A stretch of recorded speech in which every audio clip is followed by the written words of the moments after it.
Qərar verəndə qərarının yanlış olmasını istəyirsənsə, hər kəsdən soruş. Bu nə deməkdir? Biz bəzən həyatımızla bağlı mühüm bir qərar verəndə çaşqınlıq içərisində olarıq.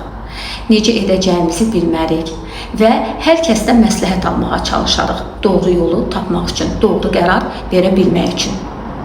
Amma hər kəsdən alınan məsləhət bilirsən səni nəyə bənzədər? Böyük bir səhrada yolunu itirmiş yolçuya. Zaten beynin qarma-qarışıqdır. Qərarsızlıq yaşayırsan, qərar verməkdə çətinlik çəkirsən və hər kəsin də sənə verdiyi məsləhət beynini daha da qarışdıracaq. Təbii ki, istisnalar var. Bir işi görərkən onun peşəkarına, mütəxəssisindən soruşa bilərsən.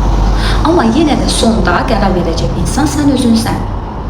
Bəs qərarı necə verməliyik? Öz iç duyğuna, öz hisslərinə, öz düşüncələrinə güvənəcəksən.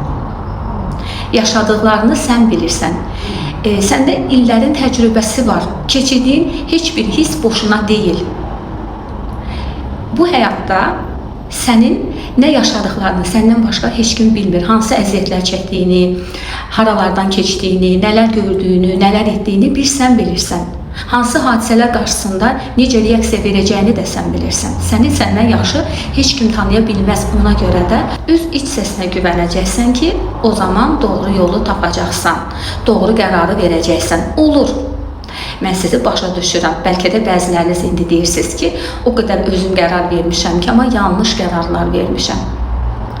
Biz insanlıq, yanlış qərar verə bilərik.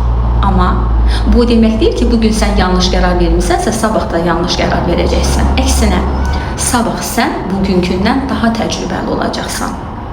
Məndən bu qədər. Özünüzdən müğayət olun.